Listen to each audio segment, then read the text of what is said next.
Welcome to the PM sessions broadcasted by a breath of fresh footy. This was a really exciting week. Love having the microphone up like this, but the Carabao Cup third round is definitely more exciting than me having my mic up like this with my red light. I look like Rudolph the Red-Nosed Reindeer. However, that is all good. The Carabao Cup, however, was fascinating, and it's always interesting to watch cup games without a crowd because you can't hide behind anything, and the soccer and footy speaks for itself. So we're going to go through a few of the results in this EFL Championship League Cup, and we're going to start with a couple of games. So the first result was that West Bromwich played Brentford, and it was a 2-2 draw, but Brentford won on penalties 5-4, so they progressed through to the next round. West Ham demolished Hull City. They beat them 5-1. And Burnley played Milwall, and Burnley defeated them 2-0.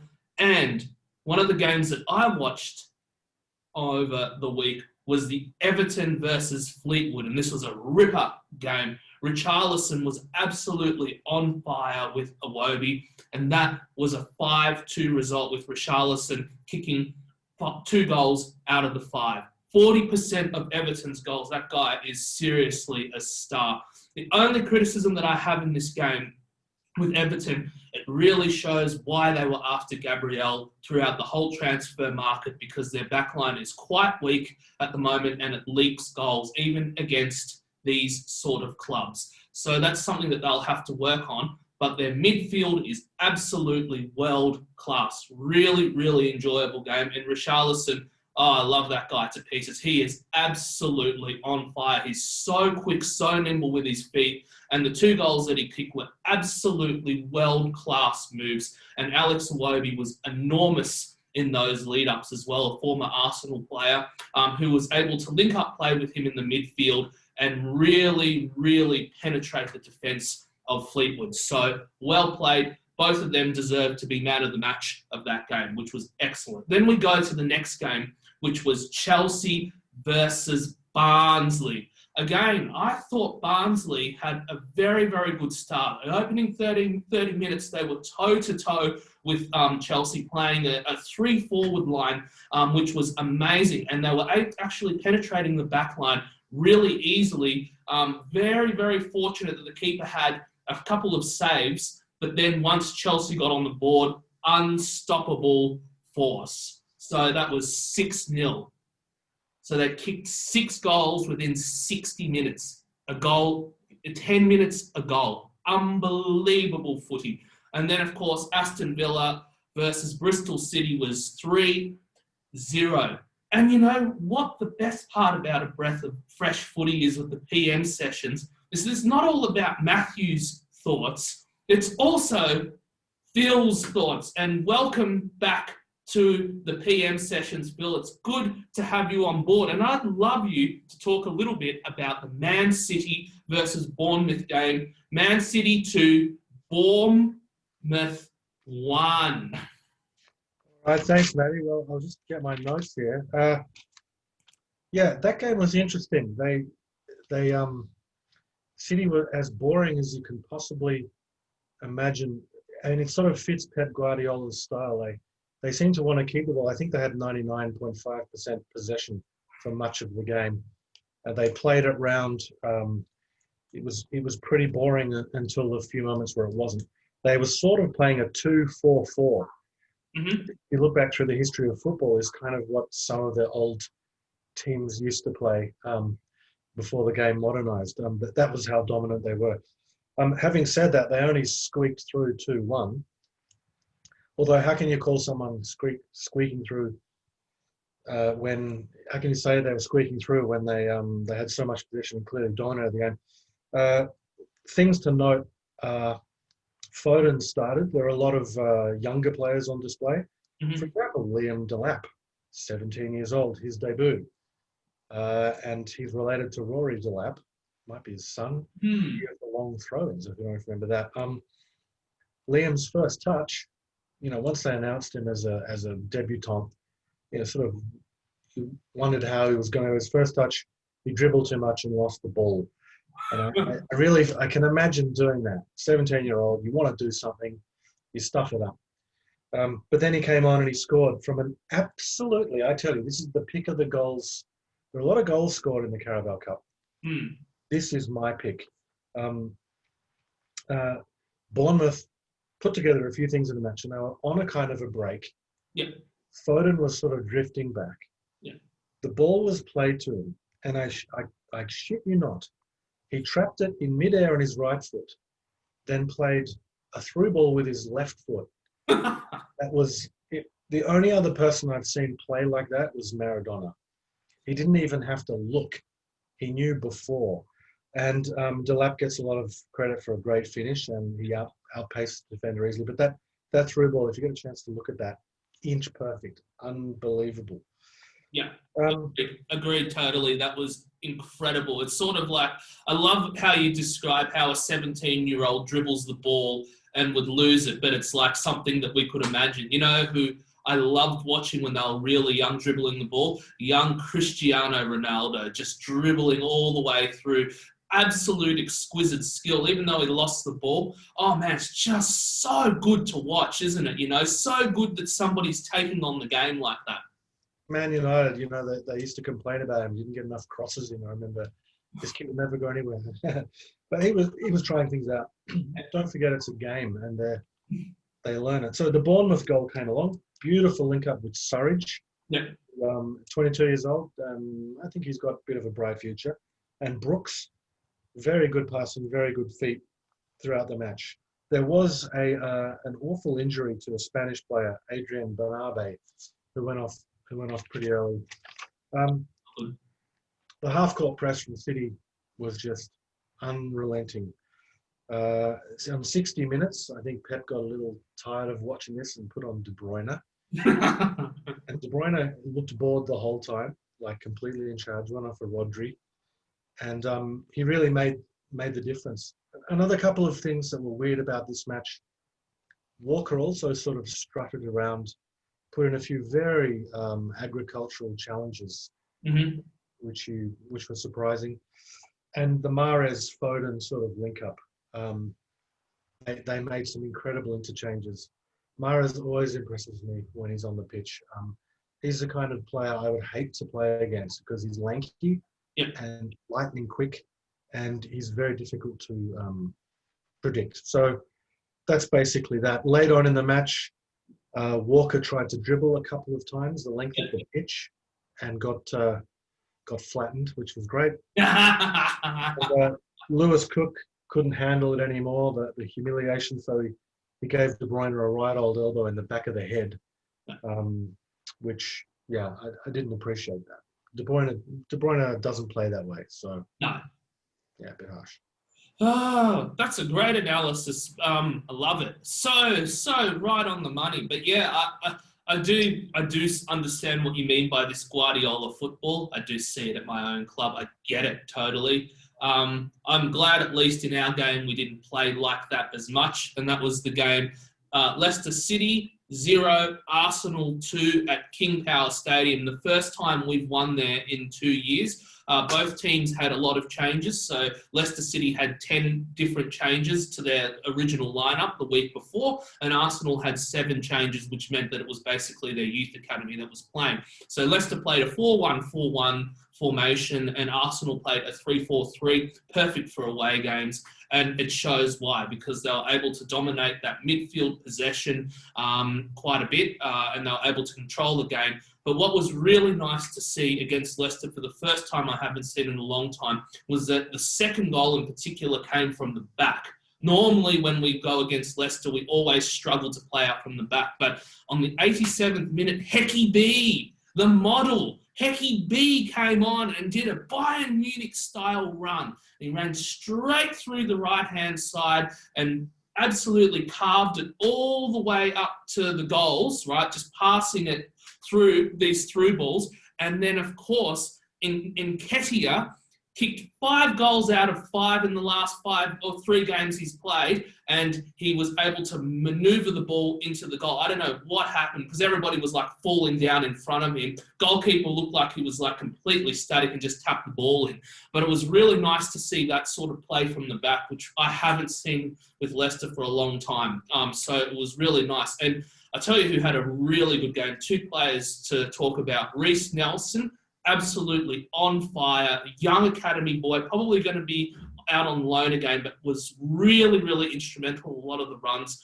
And I reckon Saka had a game, one of his best games, really creative on the left-hand side, opening up that forward third, and also with Pepe on the other side. He didn't have a great first half, but the second half, man, yeah, when you have that sort of firepower on the left and the right, no wonder why Nketiah scored. So they were able to use their substitutions really wisely, but it was that fact of the middle of the pitch where they weren't trying to slow the ball down. The youth academy was actually pushing the ball around, trying to manoeuvre it, and wasn't anywhere near as monotonous as it was against West Ham. And we looked a much better unit because of it. But that's because when we play away from home, we don't have to dictate the tempo of the game. We can sort of play on this counter-attack. We can sort of share the football around. Whereas when we're at home, these sort of teams are going to sit down on the back foot and we're going to really struggle. So I expect all of our away performances to be a lot more solid. So really, really good result for Arsenal there. And they should be really happy that with 7 changes, they beat Leicester. Excellent. I've got to point out, Matty, that there was no Vardy, no Tielemans, no Perez, and no Pryor. So Leicester kind of, yeah. But there was also like no Aubameyang, no Lacazette for us. Everybody was sort of resting. But again, I would say, and a lot of pundits have agreed with me, that if you really look at the squad of Leicester, like the whole squad, like they think that there's a strength with their squad that could potentially be even more strong than Arsenal. But we have a big advantage if we change our game setup. Because a lot of the youngsters were bred in last year because of what happened with the coaching situation, they've all played as a team quite a fair bit. So the changes for us are quite good in that sense. So because they've got much more cohesion with each other when they change it up like that compared to Leicester. So yeah, great result. Of course, Liverpool and Lincoln City, that was just an absolute riot. 7-2. What a fantastic game. Did you see some of that game? I watched the whole thing. I couldn't believe what was unfolding. It felt like we went back to the roots of English football for a while. It was brilliant. Yeah. Yeah. Notably, I mean, they left a lot of their stars out, a lot of academy players. Foden was. Hang on. Yeah, Foden. No, have I got my teams mixed up? Yeah, I'm going crazy. I've had no sleep. But Curtis Jones, that's who I wanted to mention. Oh, excellent. Something he has in common with Foden, I should have mentioned this before, they got this Brazilian-like ability to float with the ball. The ball kind of goes with them. It's hard to explain. So Van Dijk started, which was interesting. And Shaqiri started. He has a lot of injury problems. Yeah. And his free kick was just unbelievable. He's a little bit the forgotten man of the title race, isn't he? I mean, there was some contention whether he should get a Premier League winners medal. But, the guy's played for Bayern Munich and Inter Milan. He's got serious credibility. At one point, he was known as the Swiss Messi or the Austrian Messi, wherever he's from. Swiss Messi? I've never heard of that. What the hell is that? He's compared to Messi, and he's a bit chunkier than Messi. So, but Lincoln got a couple. It was 7-2 at the end. Yeah. And they refused to back down. Notable was that Jota came on and immediately looked, different class. Just a few touches on the ball. In fact, that's one thing that I really and Minamino also played very well. And finally scored. That'll do his confidence the world of good. At first, Lincoln had trouble making the very simple passes. Yeah. But what I noticed is, like a lot of English teams, they never really gave up, and they got a couple of goals. They threatened the Liverpool goal. They gave the substitute Liverpool keeper a couple of real scares, although he did very well. And we got to see a couple of players for Liverpool I've never heard of. Grealish was fantastic. Got the first goal. Adrian made beautiful saves. A player called Scully really impressed me for Lincoln. And no real chances were generated for Origi, which was a bit strange.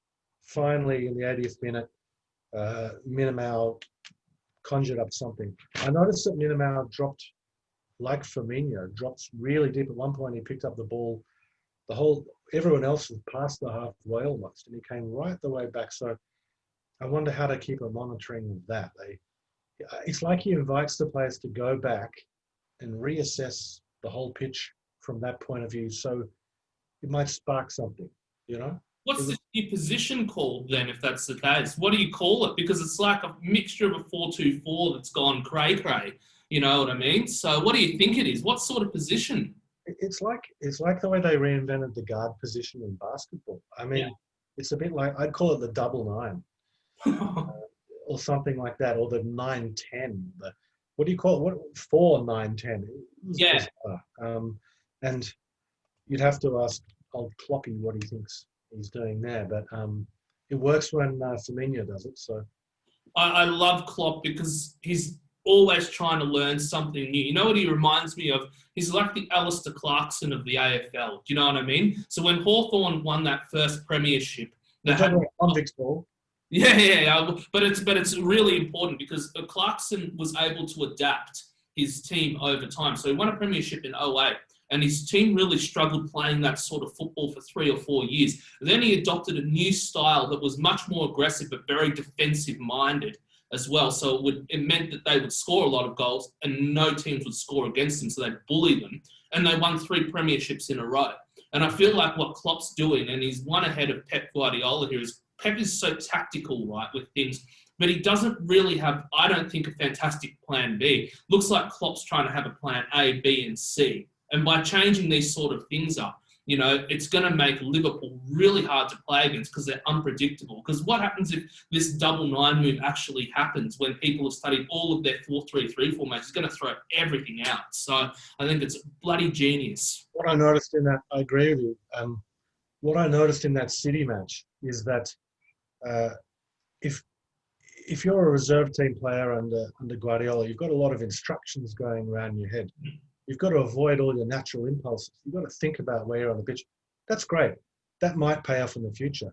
But if you're a Liverpool sub, it just seemed they had a little more freedom to express themselves. And when you win 7-2, it doesn't matter who against, your confidence goes up.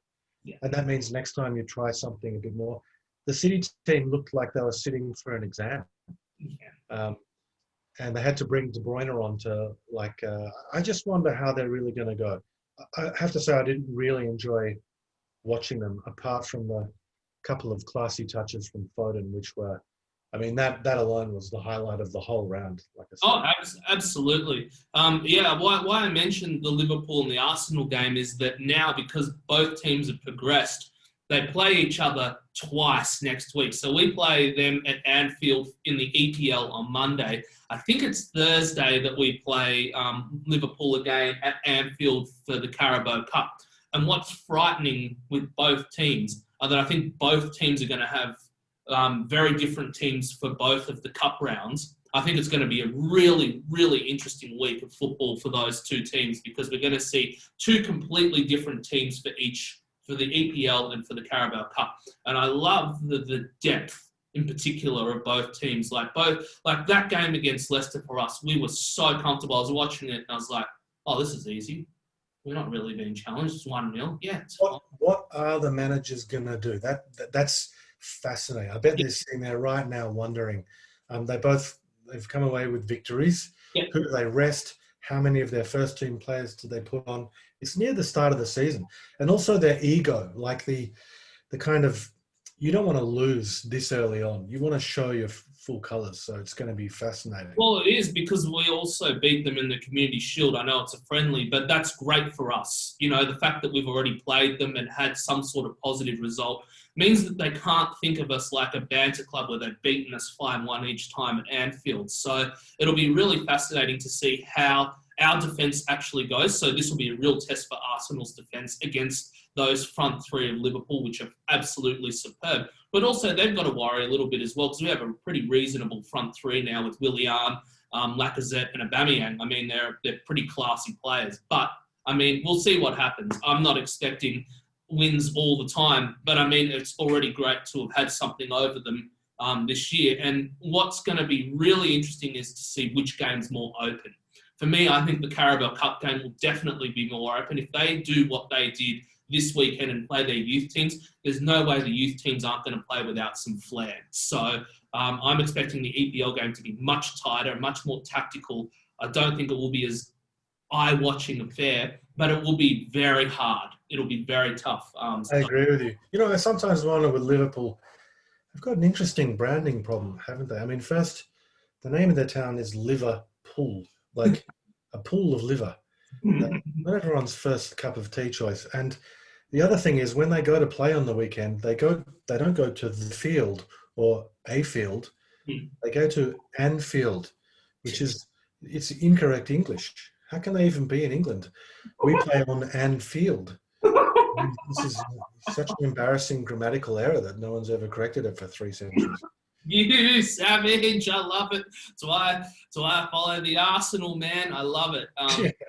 Well, you know that's the Queen's team, by the way. There's your fact. That's who Queen Victoria goes for is Arsenal. She's the biggest fan. So it's all fitting into place, as I say. It all is. But I mean, what's interesting though, is that I don't think I've ever seen this in history. We'll go into the next matches. So Brighton won 2-0 against Preston. They did it pretty comfortably. But we'll go into the Man Utd and Luton Town. So Man Utd won 3-0. And what's interesting is that Brighton and Man Utd are going to play each other twice again. How is this happening? So what are the odds? They're going to play each other twice. There you go. I don't think I've ever seen that. That wouldn't be very common, would it, Phil? The statistical brain that I have doesn't even know what day it is, so it probably isn't. That game was very interesting because I took some notes on that game. Good. I'm gonna see because I watched it as well. I was really intrigued how United would play in this game. I predicted a 3-0 result against Pete. Killed it. I mean, let's look at.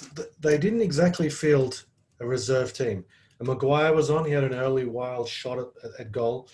Van der Beek tried to do stuff, although I don't know if it really came off. Matic looked okay. It's good to see him have a run. Yeah. I like him as a player. Fred looked good. Yeah. Mata looked good. I'd written a really poor report on Williams. Very neat and tidy.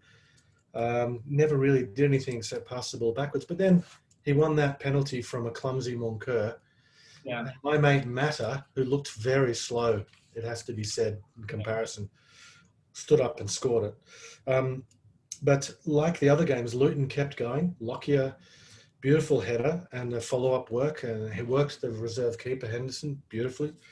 And Loire, who for a brief, it was a bit confusing there because I thought Loire played for Newcastle. It's his younger brother. And he looks too good for Luton from that display. Yeah. Unbelievable, though. I honestly, watching that game for the first 40 minutes, United looked really nervous. Do you know what I mean? I thought Luton played really well against them. They looked right on ball. And I don't think United really had many shots on goal at that time at all in the game. And I mean, they were very fortunate that penalty came because I felt once they scored that one goal, the second half they had a lot more control of the game and it was more dictated in their terms. And of course, they kicked another 2 goals to prove what we're saying, But why did they score twice more?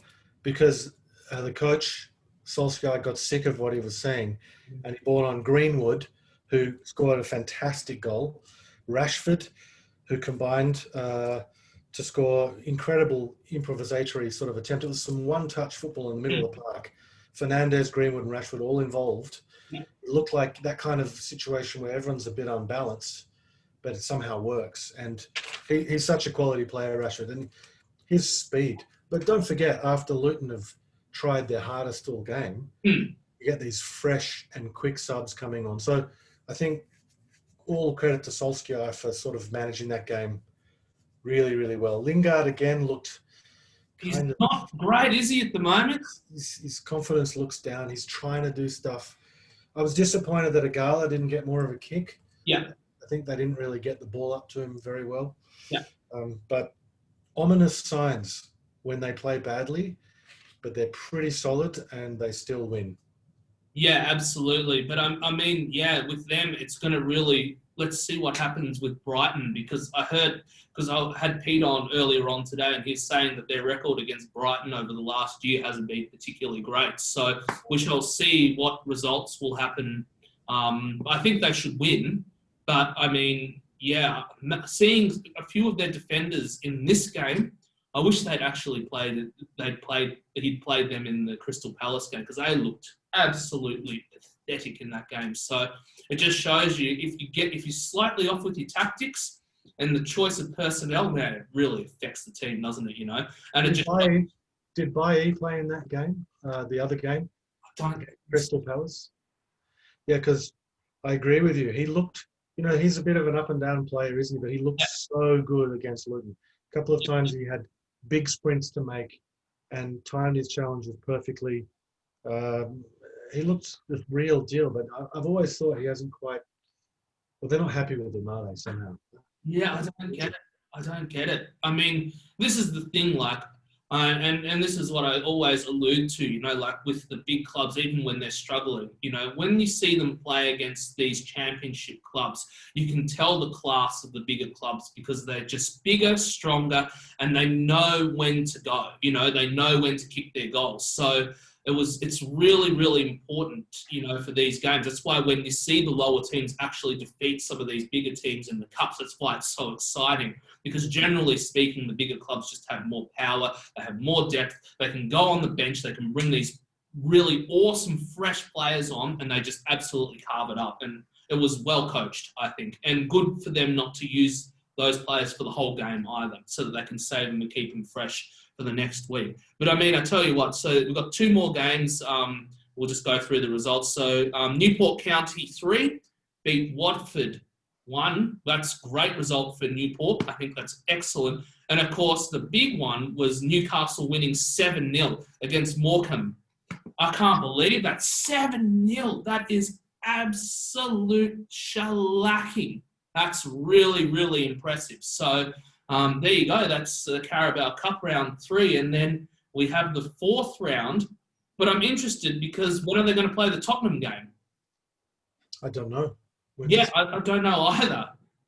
Because they've got to play the Tottenham game, but that team's fully COVIDed. So it's going to be fascinating how this cup goes around. And have you heard the news recently that like a lot of the EPL teams are really, really peeved off with the EFL because the EFL doesn't have a COVID bubble, and they don't pay for a lot of the they don't pay for any of the COVID testing. So all of the teams that the EPL teams played, they COVID tested and paid for all those testings for the other clubs, which I think is really, really poor. And it brings up this point that I wanted to speak to you about before we call it quits on the Carabao Cup. What is the point of having the Carabao Cup in the first place when the EFL runs it, right? But then the reason why it's been run by the EFL is to give the EFL teams a chance to get a crowd into the game to bring more revenue, right? What's the point of having a cup like that if that's its intention, but there's no crowd in there and they don't want to fit this COVID bubble? I mean, it's going to cause a huge area of contention if EFL teams keep continuing going through the competition, because if they don't want to comply with this COVID testing, I mean, the EPL teams have every right to be peeved off. I see what you mean. Yeah. I mean, I would have thought the clubs take care of that a bit themselves. They can afford to run testing without any external body paying for it. I find that maybe a little bit of a media storm. However, your point, let me just talk a bit about the Carabao Cup, because I had to look it up. Yeah. Like a lot of people. So originally it was born in 1960, because some of our, like I didn't really know. I've always heard about this League Cup. It's for the top four levels of the English league system. The FA Cup is for the top 10 levels, all 10 levels. Yeah. In the FA Cup, they have replays for every tied game until the quarterfinals, when it becomes extra time penalties. In the EFL, it's slightly different. They have single leg matches until the semis, and 7 rounds. And you're right, whoever wins it, and by the way, the Carabao Cup is known also as the EFL or the League Cup. Yeah. Whoever sponsors it gets the name in the moment it's Carabao. Whoever wins it gets a place in the UEFA Europa Conference League, which is something I ran out of time to Google. But they play in Europe somehow, I guess. So many little offshoots coming up. I just hope they don't water down the structure of all of this, you know. Like you were saying, originally the EFL they made these matches so they could make money out of it. It's purely a money enterprise. Yeah, and it's for the clubs to be able to have another chance in the 4 tiers, as you're saying, to have a chance to be able to make some more money, but have the Premier League teams come to their home ground where they can get big crowds, which I think is a fabulous idea.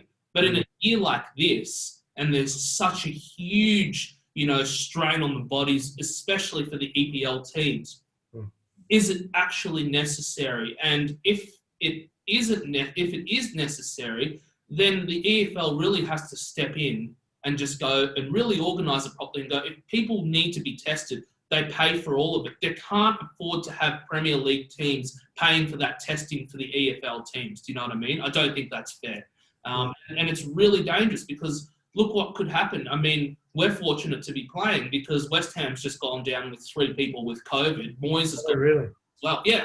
I mean, it's really scary, over there. And there's not going to be any crowds around. Second wave's potentially going to happen. I mean, they have to be really, really smart in being able to contain COVID. Otherwise, the whole leagues will shut down. And that would be an utter disaster, you know what I mean? So... Well, I wonder what people are willing to pay. So let's look at Liverpool. I was very excited to wake up early and watch this match. And then... because you get a chance to see the young squad members. Yeah. This alone is exciting. Either they field some great players, then you get to see how they combine with the other players, the more experienced, better players. Yeah. You start to see the difference in the technical level in those first 2 yards of sprint. The way Liverpool players or any Premier League players, they turn out of trouble with their first touch, whereas a lot of the other teams manage to turn into trouble. Something that happens to me when I play all the time. When I watch these games, I'm always trying to figure out how they understand what's around them. They're kind of 360 degree awareness, which I try to have but don't. So that's a reason to keep playing. But say the whole first team of Liverpool went down with COVID.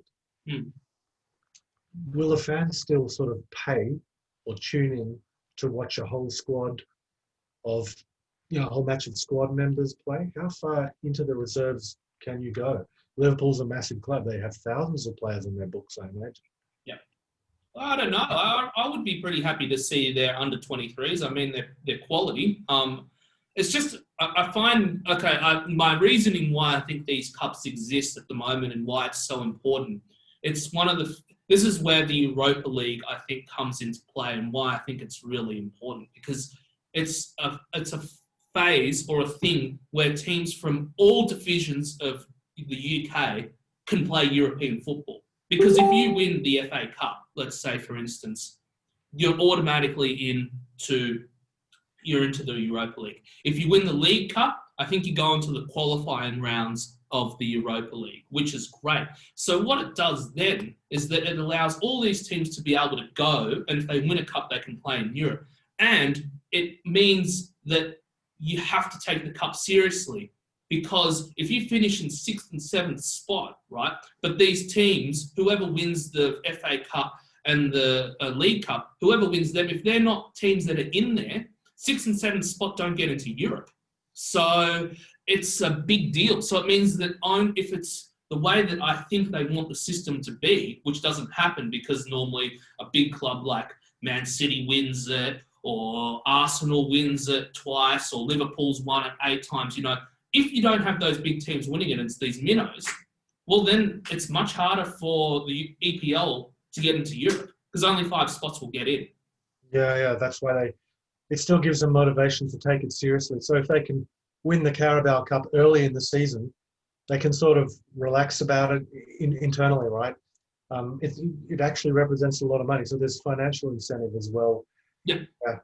I can see that. Yeah, and then with the Europa League stuff, for these smaller clubs, if a small club wins it, that's already 10, 15 million into their bank account, because if they start playing in the qualifying rounds, even if they get knocked out, bang, they can get a great player for 10, 15 million, which they would not have, And for a team like Arsenal, who finished 8th last year, that gave us $33 million because we'll be expected to make the quarterfinals. And when you get knocked out of the quarterfinals, it's $33 million. That's a lot of money to have in COVID times. So that's why these European competitions, that's why the Europa League is important. I know it's not the bees, knees, and all this sort of stuff, but financially, yeah, it's a big deal for these clubs. So that's why those 2 cups are there. And of course, as you would have studied, the EFL club, this one, the EFL Cup or the Carabao Cup, is only 1960. I mean, the FA Cup's the original.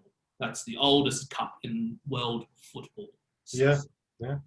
So, I like it. And I like, what I love about this cup, and everybody bags it. And I don't bag it because I love seeing the type of football that I saw. Really free-flowing, lots of goals, really good to see all the squads change up. And it was a really exciting brand of football. And I love seeing teams like Newcastle owning it, It's really nice to see, because a lot of the times they get battered in the EPL. For them to win 7-0 against an opponent, I think it's fabulous, for them, Around the time football started being shown more in Australia, because, when I grew up, you saw football. First of all, rugby was on the TV the whole time. Yeah. And, of course, your parents often didn't let you play rugby because they didn't want you to die. Mm-hmm. So you had to wait, and it was on the ABC. It was 1 hour of the highlights from the English Premier League. Yeah. And you could watch the FA Cup final, which was at midnight on Sunday.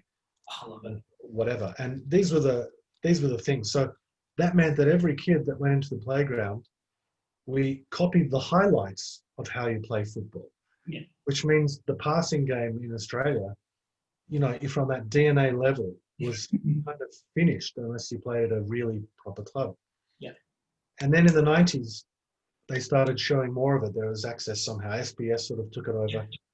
And you could actually watch a whole game and realize what the game of football really looks like, instead of just once every 4 years at the World Cup. Yeah. So my point of this story is, around about that time, that's when Newcastle, with Shearer and so on, and Asprilla before him, were, really taking it to Manchester United. And those famous words from Keegan, that I want to knock you off your perch, fantastic. And ever since then, all they ever get on the TV and say is, we've got a great fan base and we're a massive club. We're a massive club. And it annoys me. I mean, if you're a massive club, fucking win something. Yeah. I mean, no offense. No, you're totally right. And that's why these cups are so important. And also for people who don't realise, who maybe don't follow the EPL as much as we do, you have to remember that with these cups, there are actually finals. So in the EPL competition themselves, they just play 38 games, whoever's on top of the ladder wins. But these cups are finals. And what's really important about finals are that the finals are all at Wembley. It's a big deal for English footballers to play at Wembley, because if they're proper English footballers, they want to play for their national team, that's where all their games are. They're big, big deal games. So any chance that you can play at Wembley, you take straight away. You know what I mean? And these cups are the only way you can play at Wembley. So it's almost democratic. Yeah. And you could see in the way that they approached the game that these players this was the highlight of their careers. They were playing as hard as they possibly could. And actually, in a couple of the games, maybe not the Liverpool game, the Man City game, the other team Who was the other team? Who were they playing? Bournemouth. They they um they kind of could have won that match. They had a couple of chances, one or two passes a little bit different. Man City could have been embarrassed. I was kind of hoping they would be to ease the boredom. They do play in a very specific pattern, don't they? Yeah, well, but also they've won this competition now so many times with Pep. It's like his little second-hand trophy. You know what I mean? It's like if he doesn't win this trophy, it's like the board of the top dogs up on the board are going, "What are you doing?" Because they expect. I guarantee you, they expect already to have a shirt saying "Man City 2021 winners." You know what I mean? Like, because this is what they do in this comp. It's very similar to Arsenal with the FA Cup. I mean, we've won 14 of them. We've won 14. We're already 2 ahead of Man United. I mean, we know how to play the cup. But that cup, I feel, I love the FA Cup and I love that prestigiousness of it because it's such an old trophy. But, it's just really interesting how in England, we've got these 3 cups, or the 2 cups and then the EPL. I just love seeing all the different varieties of what the teams come up with. And then the beauty about them is I love seeing the underdog do really well in these cups. Isn't that absolutely the best part of it? Seeing underdogs do well.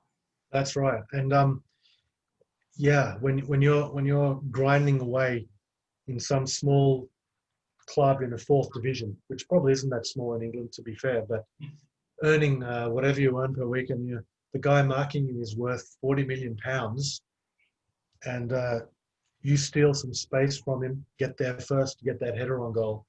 That's got to be a special moment in your life, huh? Oh, absolutely. And then also, teams like Newport County, Luton Town, Preston, Fleetwood, I mean, they earn quite a fair bit of money from going out on the 3rd round. Like, that's a huge achievement considering they would have already played 3 games to get there.